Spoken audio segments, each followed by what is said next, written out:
Okay, wonderful. So, hello, all, and welcome to GameRT's second annual March mini conference. This conference was created for the purpose of professional development. We wanted to create a space for folks to share their research passions, to gain experience in presenting, and to have a chance to connect with their peers. For some, this might be the first presentation at a conference, and we are so excited to give them a space to grow. For these upcoming sessions, presentations will vary in area of focus, but all will be dedicated to the intersection of character building and the many facets of librarianship. I'd like to direct everyone to look at the resource document that's being linked in the chat.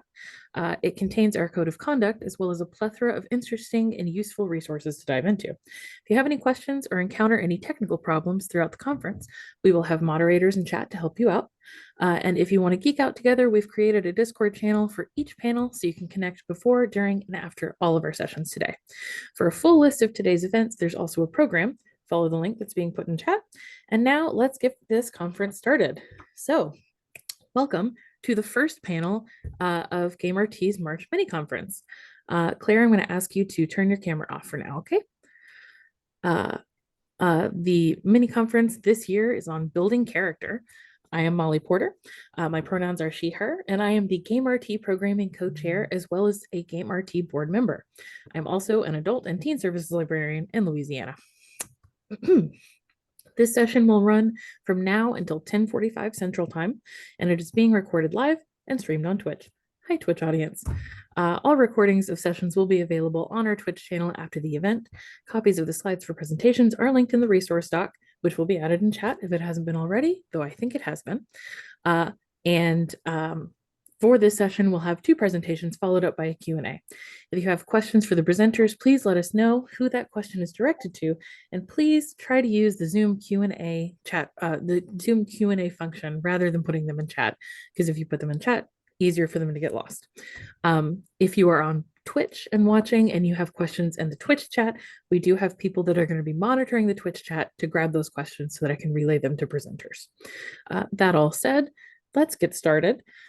So our first presenter today is Dr. Terrance Newell with his presentation, Using Library Arcade Battles to Build Organizational Character Across Public and School Libraries. So David and I are going to turn our cameras off, and Terrance, you can take it away. Okay, great. Let me switch to slide share.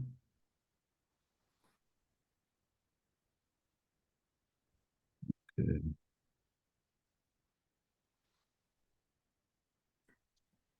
All right, I think I'm sharing now.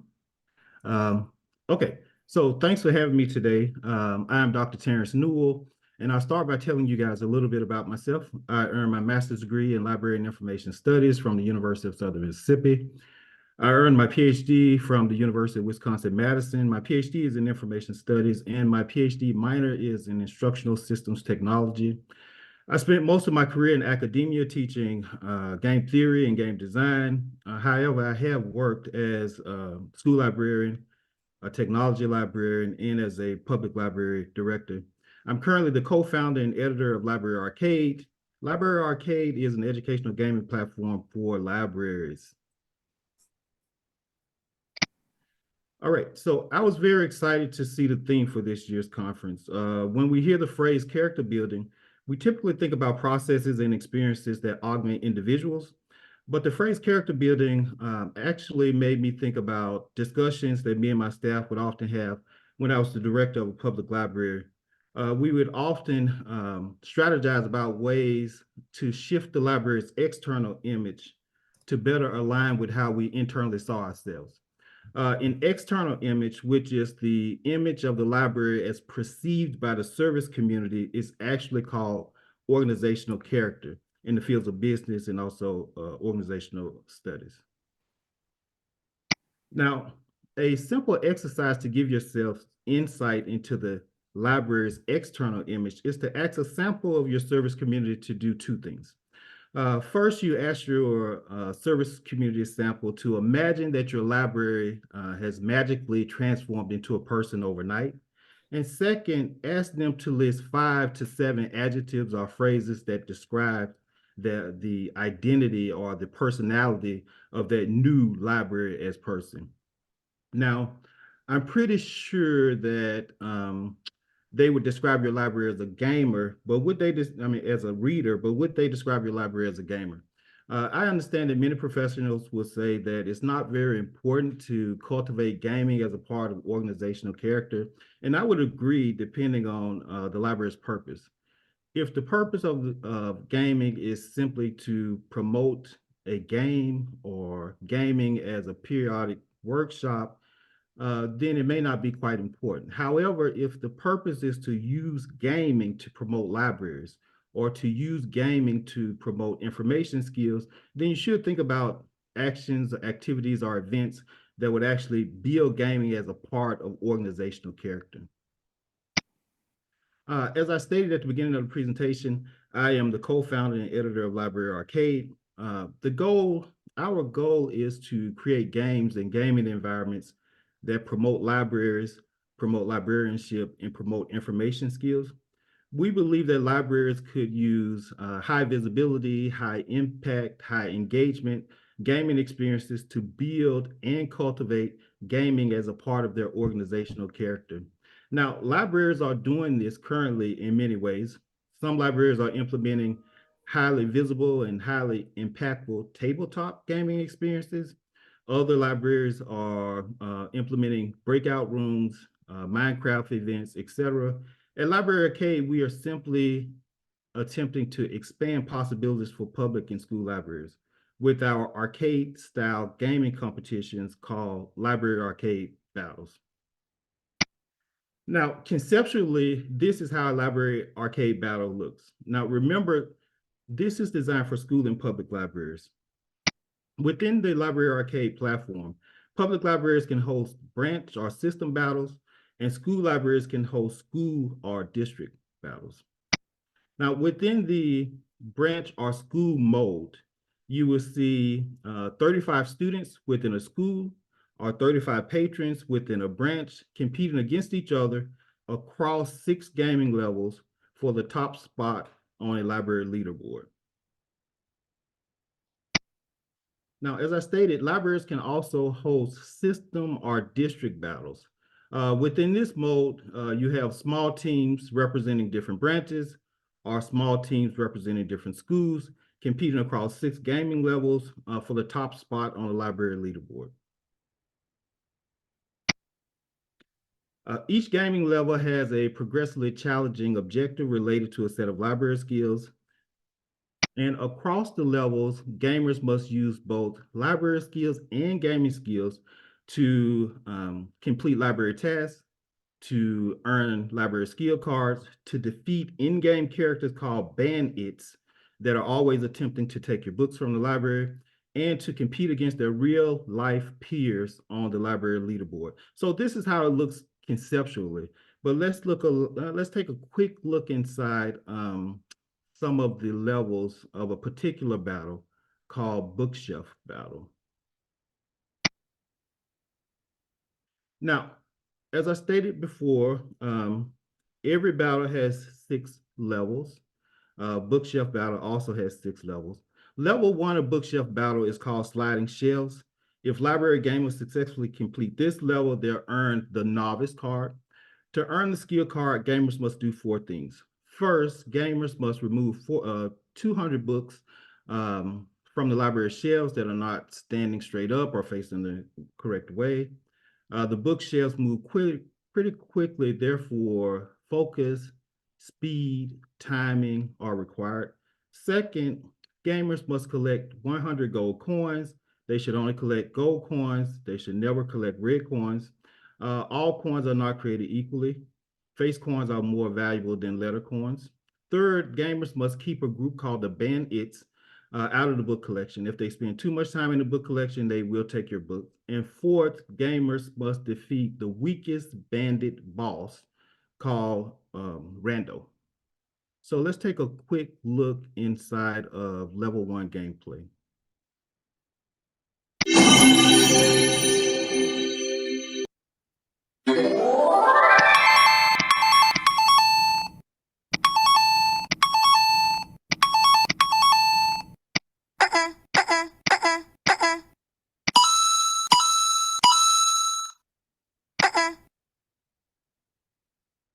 Okay, level 2 is called Runaway Bins. If gamers successfully complete this level, they'll earn the Apprentice card. To earn this skill card, gamers must do 4 things. First, gamers must sort all of the fiction books that were removed during level 1. They must use the first letter of the author's last name to actually sort those into fast-moving bins. Bins move quickly, therefore speed, focus, timing are required. Second, gamers must collect 200 gold coins. Third, they must keep the bandits out of the collection and away from the book bins. And fourth, they must defeat a very powerful bandit boss called Redact, or AKA Riri for short. Let's take a quick look inside of level 2 gameplay.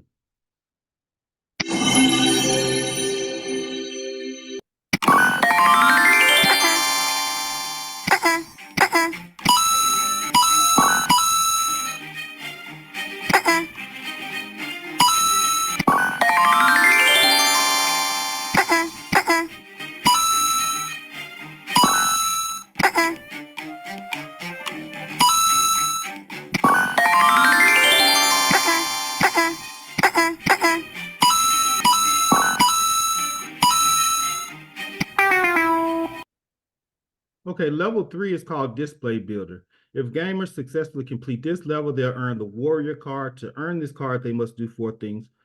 First, they must shelve all of the fiction books that were sorted during level 2. They must use the author's last name to actually shelve the books. They're building displays across the building, basically. Second, gamers must collect 100 gold coins. Third, they must stop the bandits from taking books out of the building, and they must avoid cart traps set by the bandits. If the cart traps are released, then library books will be destroyed. Fourth, gamers must defeat a very powerful bandit boss called Fire Wally. Let's take a quick look inside of level 3 gameplay.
Okay, level 4 is called Chef Caller. If gamers successfully complete this level, they'll earn the Master card. To earn the card, they must do 4 things.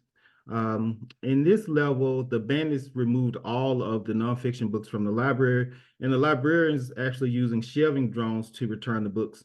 But the shelving drones are making mistakes. Therefore, gamers must use call numbers to correct 50 bookshelves. They also have to collect 200 gold coins, and they have to keep the bandits away from the book collection.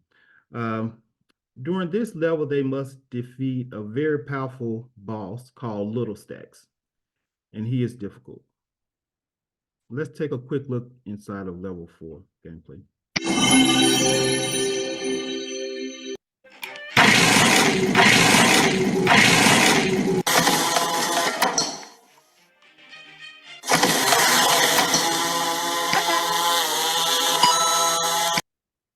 Okay, level 5 is called Drone Retriever. If gamers successfully complete this level, they'll earn the Scholar card. To earn this skill card, they must do 4 things. The library is currently getting a renovation. It has new carpet, it has new wall paint, so it's not quite ready for patron traffic. So gamers must, from another room, use a shelving drone to retrieve 50 books for students. They must also collect 100 gold coins, and they must keep the bandits away from the book collection. During this level, they have to defeat a very powerful boss called Nopak. Let's take a quick look.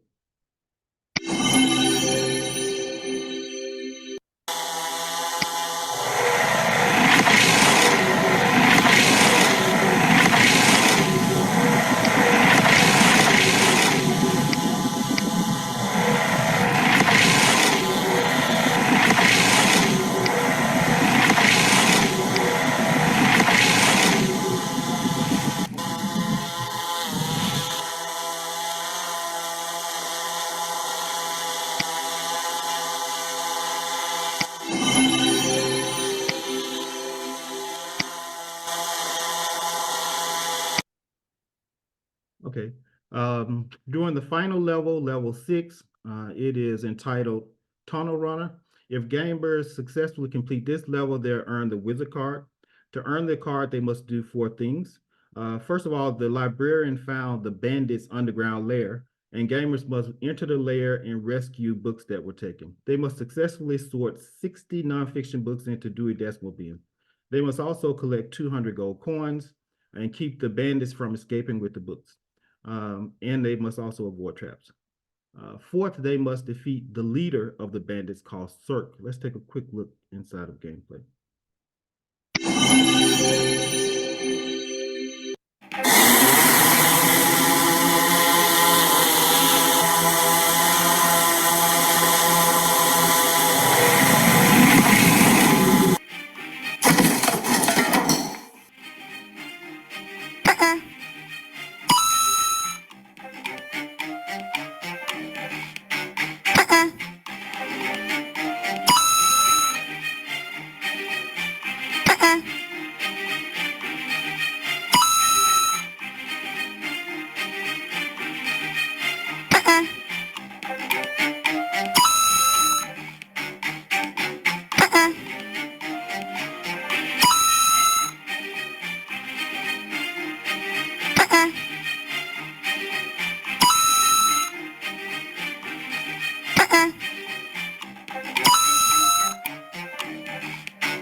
Okay.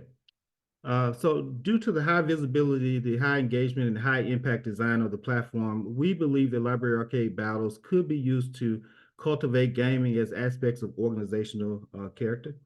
Remember, library arcade battles are not only highly visible gaming events, they also highlight libraries and information skills in new ways. They could be used to engage hard to reach segments of our service community. We invite you to sample Library Arcade. The demo is located in the bottom left corner of the screen, and I appreciate you guys for spending some time with me today. That is it.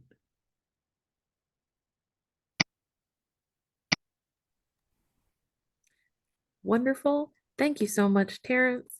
Thank you very much. And just a reminder to the audience, we're going to save questions for both until the very end of the panel.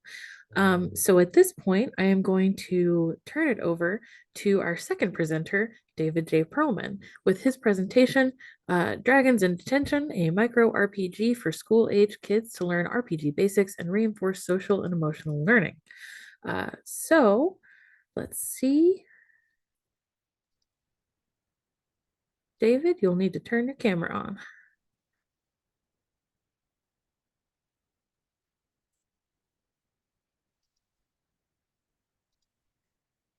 Perfect. You can take it away whenever you're ready.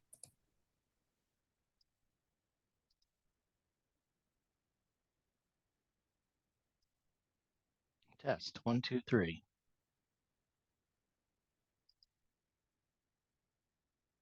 Test 1, 2, 3. We can hear you just fine.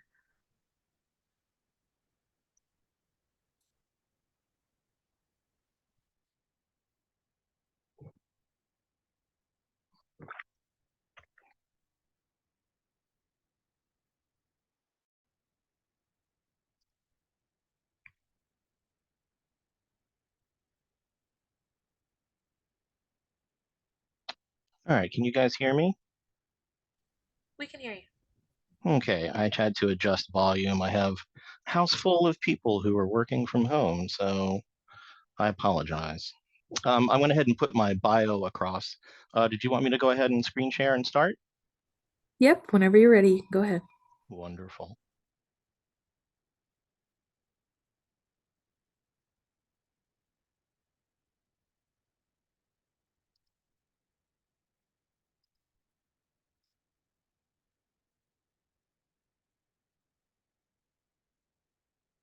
All right, hopefully you're seeing my screen. Can I get a thumbs up or a reaction to make sure I'm good? We can see your screen. Just so you know, we can also see the next slide. So That's very odd.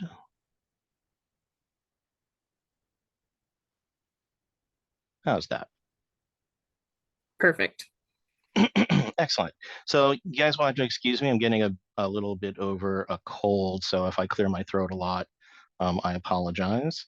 I'd like to introduce everyone to a game called Detention and Dragons. I'm David Perlman. I'm with Game On. My bio is in the program, but I've included across the chat some of my contact details as well as my pronouns.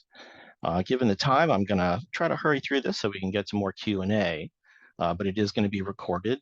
So if you happen to miss anything, you can get it on the recording. So the game that I'd like to introduce you all to happened somewhat serendipitously. My 5-year-old daughter at the time was interested in the dice and figurines that she would see typically on Friday night gaming sessions. When I decided not to clean up on Saturday morning, she would get up and I would see her playing with the dice and figurines. And as a RPG player for some 30-something years, nothing could delight me more than seeing my daughter become interested in those objects. So I wanted to utilize the, what I observed and try to introduce her to some RPG basics. And as many of you know, and the literature clearly shows, there's a very large barrier to entry for a lot of role-playing games. So I decided to roll with it and use kind of what was on the table, and we kind of just goofed around. There was a battle map, there were some minions and 2 larger dragons from the night before, there was some dice, and the result was kind of an interesting game. Um, and I decided to introduce a couple of role-playing elements in between. And essentially what we had was kind of like capture the dragon. Um, and I would ask her, well, what is your dragon's name? Um, and it was a blue dragon, and I told her that they typically breathe lightning according to D&D canon. So naturally she said, well, I think a great name would be Thunder. And of course that name is stuck. It's been almost a decade now, and that is Thunder. And that dragon is lovingly displayed by her bed. So I figured I had something really interesting here. There was some special sauce, as I like to call it. Maybe I could, use this particular session to generalize. Maybe I could, help other parents introduce younger kids to some role-playing game stuff. And so the game had some nice movement, some nice kind of mini combat, but really it had some nice role-playing elements that even a 5-year-old could understand, especially given how complicated a true big RPG would be. So I'd like to show you a little bit about the game. I don't have video because I always worry that video is going to crash on Zoom. So I've had some pictures included. So what is this game? I like to think of it best as a mashup of Stratego and chess and Risk. And here in this picture, you can see that I've kit bashed from some other game. I think it was maybe Super Dungeon, and it had some cool miniatures. It had some cool dragon-like kind of figures. And my wife, who does not game but does paint, lovingly gave us the first version of our game. So how is it like Stratego? Um, what you see here is the first three sort of lines on a typical game board, which I call the spawn area. And when you're playing this particular game, you're free to put your minions and your dragon however you like. And this is just one of the setups. And for me, this was like, this is kind of like Stratego, even though the point value of your particular pieces weren't hidden. It kind of, kind of looked to me like Stratego. And there was some strategy involved in how you might place your particular minions and your sort of big dragon. Why is it a little bit like chess? There's a couple of reasons. Chess is kind of ubiquitous. Chess boards are fairly ubiquitous. You can even download one of the game boards from the internet and, kind of use different kinds of, things around your house to actually create your own chessboard. And so I thought that would actually help make the game somewhat accessible, which is actually one of the big things I like about the sort of base version of this particular game. And why Risk? So one of the things I liked about Risk was it had really kind of basic dice-based resolution for attack and defense. And so I said, let's keep things really simple. We're dealing with 5-year-olds and up, and let's make it kind of easy to see how attacks and defenses could be resolved with just one 6-sided die. So wait a minute. I've explained this game, but I haven't really told you why it's named what it is. When it started out, I just called it Dragon Dice because there were dice and there were dragons. But I quickly did a copyright search and found out that that game is already copyrighted. So I had to call it something else if I ever wanted to actually do anything with it. And so I had some volunteers in my nonprofit take a look at the game and kind of help bring it to the next level. And they were like, what if we made it sort of like Super Attack Tag? And what if these were, dragon students and these were teachers? And therefore, for 5-year-olds for whom maybe violence isn't the best sort of thing, you could put them into detention when you capture them. And I was like, this is actually, a brilliant idea. And here's sort of how we envisioned the sort of detention part. So here's a little bit about gameplay. As I said, you can sort of set your pieces anywhere you want in that first respawn area. We use 2 6-sided dice, one for the gameplay, one for setting the hit points on your big dragon. The big dragon has 6 hit points, the minions have 1. We roll to see who goes first. Ties are re-rolls. And your turns consist of really basic things. There's movement, there's attack, or defense. And you can split your movement before or after you attack or you defend. And minions and dragons can both move up to 2 spaces, but they can't move diagonally. And because I wanted to keep things really simple at this base version of the game, you move 1 piece at a time. And just like in chess, if you get your minion to the other side, you can, quote, jailbreak from detention one of the minions. And then in terms of attacking and defending, if you want to attack, you can attack any kind of thing that's adjacent to whatever your piece is, whether it be a big dragon, whether it be a minion. And then we decided in some game testing that maybe it might make more sense for the big dragon to have 2 attacks and just have the minions have 1. And that turned out to be really kind of beneficial in our early play testing. Now here's, some of the really interesting things we discovered about the game along the way. How the game can be played really depends on a number of different factors, what age you're using it with. So with my 5-year-old, we kept things really simple. The other is context. Where are you actually playing this game? And this is actually one of the reasons why I was so interested in this particular mini conference. I would imagine this game could be, used by librarians all over the world because it's really kind of basic and it has some SEL reinforcement, so social and emotional learning reinforcement. And it depends on your intention. Do you want a full-fledged sort of micro RPG, or do you just want kind of a fun casual game that features dragons and minions? So let me explain a little bit about what I mean there. So in terms of our play testing, here's a couple of suggestions that we have. When you're dealing with 5-year-olds, it's certainly possible to play the game, but you do need sort of parental guidance or at least guidance from an older person. And you can introduce some of the pretend play that I first experienced with my daughter. Ask them to name their dragon and describe kind of what that dragon does from time to time. And so that would be, between an attack or a defense and a movement, I would ask my daughter, it's a blue dragon. So I would say, does thunder, breathe fire? Or sorry, breathe lightning, or is he attacking with his claws, or do we have a dragon trying to bite? And it would give her an opportunity to think about things and what she would want to do, and kind of respond in that role-playing moment. And then, of course, I would do the counterpart to whether her attack or defense was successful. I would then, have the sort of counter to the role-playing element. We discovered between 5 and 8 years old, gameplay is probably best with an older child or a parent as well. And you could introduce yet even more of the pretend play aspects of a role-playing game.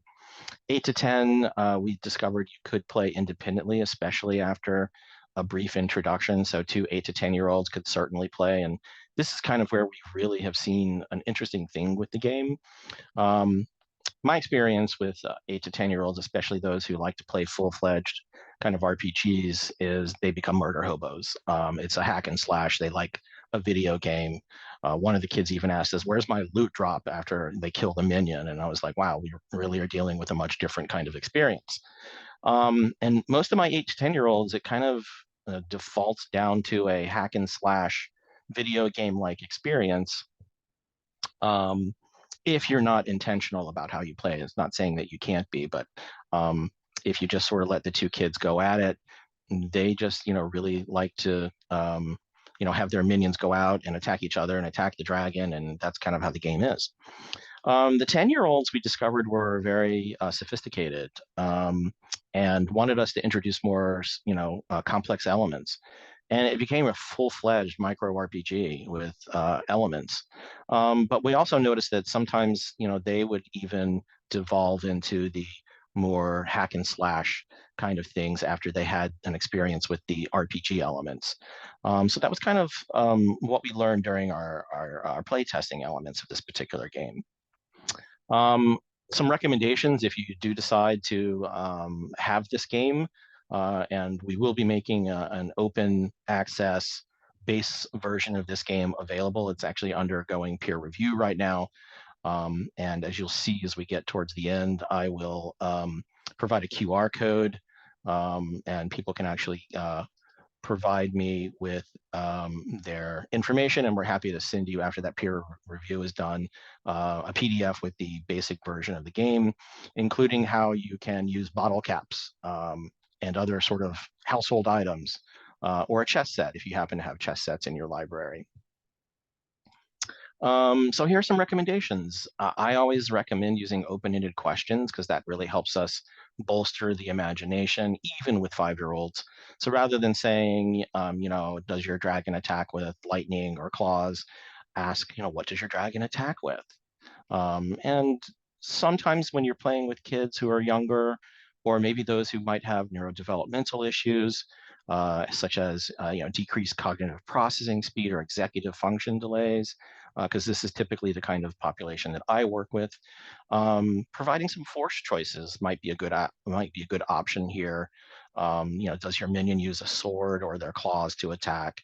And that way the game has some adaptability built into it to make the game as accessible as possible across a wide range of particular kiddos.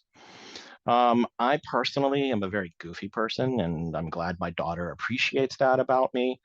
So I always encourage people to use the silly, funny, or otherwise different voices for their dragons and minions. And I find even the 10-year-olds and up really do appreciate that. And with my throat, I don't want to do that right now because it will make it way worse. But you can imagine all the kinds of fun and silly voices that you can use for your particular dragons. For some reason, I don't know why, my red dragon that I play with has a sort of posh British accent. And the kids seem to really like that. And it sort of became canon for me for introducing that particular dragon into play.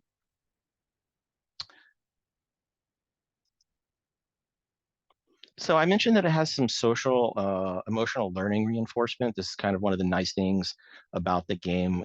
We didn't explicitly design the game to have these sort of particular outcomes, but I saw an announcement for a book that was going to be published by educators.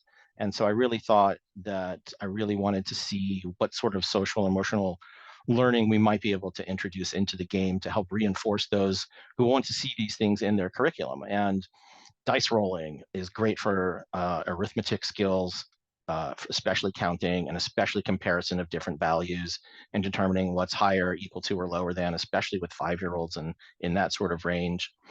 Turn taking really helps with patience and emotional regulation. and naming one's dragon and describing what the action is and having the minions available really helps introduce some creativity and imagination. And then in terms of the strategic thinking about where to place your particular minions, how your particular dragon is going to attack, we have some real strategic thinking. And you're talking about reinforcing executive skills and planning, anticipating your opponent's move, not as sophisticated as it would be in chess, where you have different pieces having different kinds of movements. But nevertheless, you start thinking about how you might want to set your board up and how you might want to attack. And then the role-playing prompts, I think, are the real thing here, which is why the game is designed as it is. And it's really so that parents who are interested in, showing their offspring or their nieces and nephews or other neighborhood kids how much they love role-playing games, you can kind of get them started at a very young age. And I've included some citations here so that you can check those things out. And I'll show you the references, the full references here in a minute. So a little bit about where we've successfully play tested this game. Hey, David, I'm going to cut Mhm. you off just for a second here because actually that is time. Okay. Um, so if Terrance, if you'd like to turn your camera back on, we're going to go ahead and shift to Q&A. So we do have several questions in the chat. I just want to make sure that we can get to as many of them as we can. So first question is for Terrance. Crystal asks, is Library Arcade a web-based game? Yes, indeed. We designed, this is cloud-based arcade gaming. We designed it to work with the current technology that libraries have at hand already. So if you have an internet connection, a MacBook, PC, Chromebook, any type of tablet, it is ready to go. So it's web-based and it works. You don't have to buy any new technology to actually use it. Okay, fabulous. And another one for Terrance. Uh, Someone asks, does Library Arcade use only Dewey Decimal or are other classifications included as options? For this particular battle, it's Dewey Decimal for this particular battle. Okay. When I say this particular battle, I'm talking about bookshelf battle as the battle that you subscribe to and you use. Now, we are also developing an entire series of battles. The next battle focuses on advanced organizers. So we may eventually design a battle that focuses on a different schema. And our community base actually dictates where we go with our battles. So every fall, we activate a survey to users, and they actually dictate where we're going. So they wanted us to start with the Dewey Decimal bookshelf battle. Wonderful. Okay. So I have a question for David. Someone asks, how important is it to work on building specific skills like social emotional learning skills, math, strategy, etc., with players when you're developing the game? So that's actually a really interesting question. It's sort of already built into the basic game mechanics. So it's not anything that you particularly have to do. If you happen to be an educator or a psychology kind of person who knows those particular things, or you're actually building a curriculum, you can include the game. So it's kind of an option, but you're definitely going to already get some of those particular things just by playing the game, and especially playing it a number of different times. Okay. Let's see. For Terrance again, what kind of accessibility features did you consider in Library Arcade? Yeah, that's always a little bit challenging. However, I've had a lot of experience in academia with accessible designs. In respect to the gaming aspects, it's very multimodal. So within the game, it's arcade style, so you don't have very much speech there, but when characters do speak, you also have text captions there as well. We try to be very intentional with color, the use of color. So whenever we have a color that signifies something, we also have patterns as well. So we try to align with, you can adjust as well, the magnification in respect to your screen. So we try to incorporate different touch points, different mechanisms that could actually aid students in different ways. Yeah. Great. Okay. One more for David. Uh, what do you think is key to keeping kids engaged with role play and especially keeping everyone engaged in the experience when they're taking turns? That's actually a good question. So what I recommend is, as I said, using those really funny, goofy voices. And if you have a dungeon master or a game master experience, you're definitely gonna sort of feel that you got to roll with the punches. It's just about improvisation. Um, Personally, the goofier or the more silly you get, the more kids are going to be into it. And that's just sort of based on my, many years of experience in terms of game mastering. I want to go on ahead and put across the chat a link to the QR code, because just in case that didn't display very well, for people to, learn learn a little bit more about the game, or actually sign up for it, because there will be a very accessible version. All right. Let's see. One more question. And I think this is going to be the last one we have time for. So, this is a question for Terrance. Do you have any plans to expand the types of skills that you explore in the game? I work in a college library, and having a fun way to introduce some of those higher level concepts, like trading up sources, would be very useful. Yeah, without a doubt. We have identified 16 macro areas that we hope to design battles for. Of course, our library community guides us in respect to where to go. But we do plan to develop a full range of battles for libraries.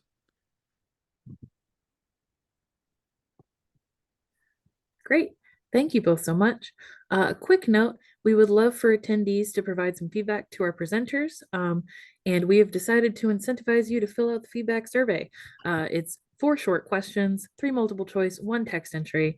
Every person who provides constructive feedback at least once will also receive a copy of Quest Giver, a Mosaic Strict single card TTRPG quest generator by Rebecca Strang, our wonderful past president. But wait, there's more. Every presenter that you provide constructive feedback for, you can earn a chance to win the Best of Magpie Games bundle that is currently available through Humble Bundle, which is fabulous. That link is being posted in chat, so make sure to look for that. This has been the first session. We're going to have a brief break and then be back in about 14 minutes to get started with session 2. Thank you all so much. Thank you. Thank you. I'm happy to stay on during the break in case people have additional questions too.